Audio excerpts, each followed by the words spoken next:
బాబీ గారు బాబీ గారు ఇక్కడ సార్, నేను వెంకట్ ఎన్టీవీ సార్. చెప్పండి. లాస్ట్ సంక్రాంతి అప్పుడు వాల్తేరు వీర్యతో చిరంజీవి గారు వర్సెస్ బాలయ్య గారు అలా చేశారు.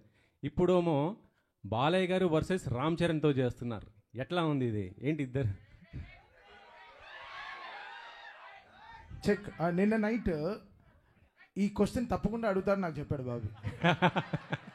రాత్రి 4:30కే వెళ్ళాం ఇక్కడి నుంచి. బట్ ఈ క్వశ్చన్ మీరు నువ్వు చాలా ఫార్వర్డ్గా ఉన్నావు నాన్న. ఫ్రెష్గా వచ్చాడు చూడు ఆయన మార్నింగ్.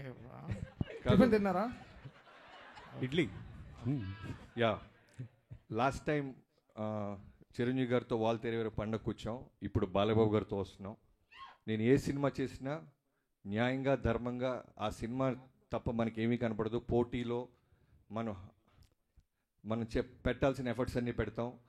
తర్వాత ఈ సినిమాకి సంబంధించిన ప్రతి పాజిటివ్, ప్రతి సక్సెస్లోనూ ప్రోగ్రెషన్లోనూ చిరంజీవి గారు అన్నీ నేను షేర్ చేసుకుంటుంటాను చిరంజీవి గారికి. అలానే రిలీజ్ గురించి కూడా ఆయనకు తెలుసు.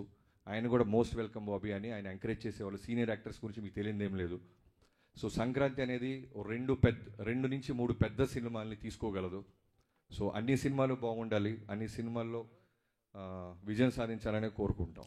బాలయ్య గారి ఫ్యాన్స్కి వాళ్ళకి కావాల్సిన ఒక మాస్ ఎలిమెంట్స్ ఇప్పుడు టీజర్లో మీరు చూపించారు కదా, ఇంకా ఏం ఎక్స్పెక్ట్ చేయొచ్చు దాంట్లో నుంచి? అదే మీకు చెప్పా కదా, ఇది just glimpse, only title glimpse. Trailer, songs, full cinema వచ్చేసరికి మీకు అర్థమైపోద్ది. Just glimpse. ఓకే.